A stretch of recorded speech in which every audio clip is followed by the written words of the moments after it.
Oh my God, this is so easy, it's not even funny. If you want to grow some of your own produce and you don't have the time, energy, or money to do it, try this. If you don't have a big yard, try this. You can go vertical, like these towers. And if you don't want to spend about $1,000 on the commercial ones, you can make some of your own with a few 5-gallon buckets. The cool thing is, these buckets are not connected, so you don't need all the fancy pumps and filters to get the water flowing. Each bucket is its own separate unit. Now, things have already begun to ripen up on here, and we've been harvesting off of it, picking some tomatoes, all kinds of peppers, cucumbers, squash, and lots of leafy greens. And these right here are some of the sweetest cherry tomatoes I've ever tasted. And they're growing in this. I know that might freak some people out, but believe it or not, I'm growing with algae. And you can see right here, it's not a trick. All of this stuff is growing with algae in the buckets. You don't have to do this. I'm just showing you what's possible. See, a lot of people get turned off because a lot of people are on the internet saying you have to do this and you have to do that. You have to paint your buckets. You have to cover it.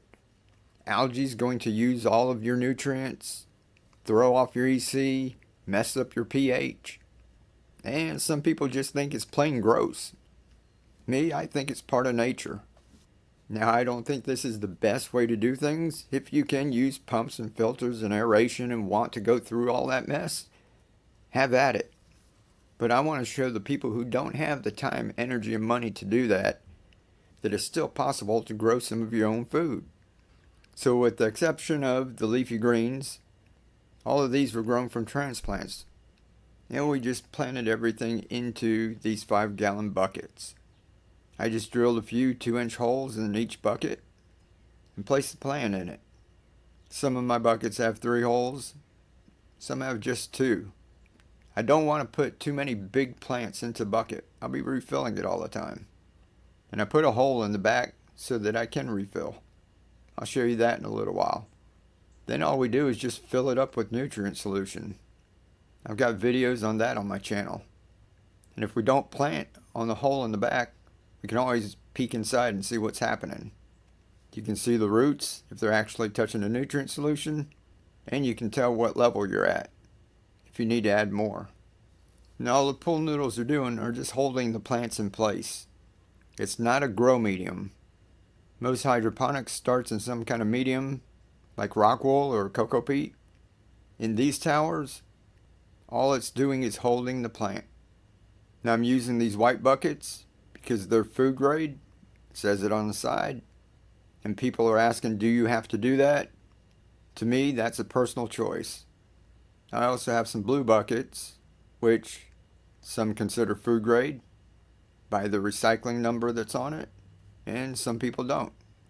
The darker blue buckets cut down on algae. So everyone's just got to decide for themselves which ones they want to use. After you plant them out, come back and check the next day. If they're drooping like this, it could be because they fell down and the roots lifted up out of the nutrient solution. So what I do is just use simple bamboo stakes, stab them into the ground, and just clip the plants to them. So if you see a plant drooping like this, you can peek inside the hole and see what's going on. Now in this heat, he won't last very long like that. So you got to come back in and push those roots back into the water.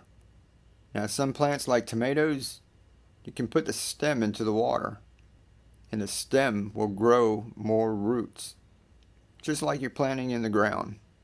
Basil and mint work like this too. Most other plants, you don't want the stem in the water, just the roots. So when you first plant your tomatoes, pull off some of the bottom leaves and put some of the stem in there. You can see the next day, the plant's doing better. And basically, it's just set it and forget it. When you first do this, the first 3 or 4 weeks, it's not going to need anything, not even watering.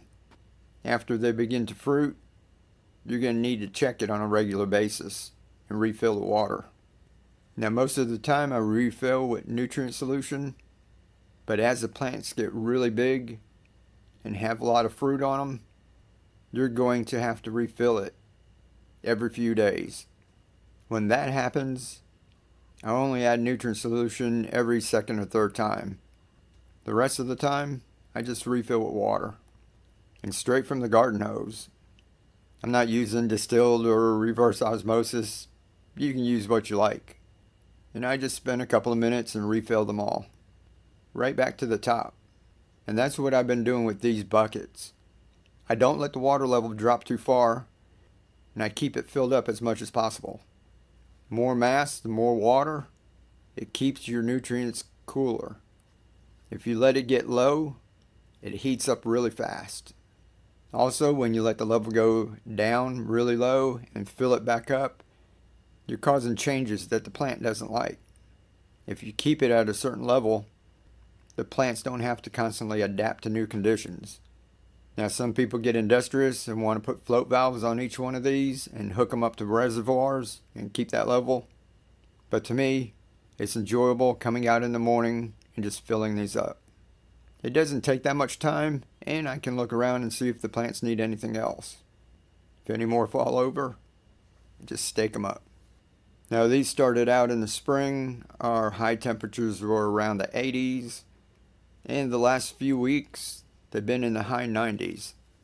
My yard is mostly shaded. These are right out in the open with no cover. With the plants coming out of the side of the bucket, I don't have to worry about the rain flooding the towers. And if a little bit gets in there, it's no big deal because I'm keeping them filled as much as possible. And pretty much that's all there is. I took a couple of 5-gallon buckets, drilled a few holes in them, bought some plants, rinsed off the roots, put some nutrient solution in the buckets, and I used a pool noodle to put the plants into them. I keep the level filled up as much as possible. I maintain the water level throughout the growth cycle without letting it go down too much, never adding more than about a gallon at a time. And just doing that, it's worked on tomatoes, Roma and cherry tomatoes, and all kinds of peppers, bell peppers, jalapenos, banana peppers, even habaneros. And I don't worry about algae and having nice white roots. I just want to show you what's possible. Now I'm sharing this with you because sometimes if your plants aren't happy and you look inside and you see a little algae, everyone will tell you that's what's wrong. So a lot of you will dump out your solution, try to wash off your roots, fill it back up with new solution, and I think you might do more harm than good in most cases. Instead of the algae, it could be other things. You may not be getting enough sun. Mine gets lots of morning sun and afternoon shade. You also might be letting the nutrients get too warm. Could be from too much sun. Or letting your nutrient solution get too low. And the other thing is letting your nutrient level vary, getting too low and too high. Going back and forth, keeping your plants on a roller coaster. So all in all, this is very easy if you keep it simple. Don't complicate things too much. You can grow a lot of food like this. So share it with other people. We all need to grow some of our own food. And live to inspire, keep on growing, be the change. We'll catch you next time.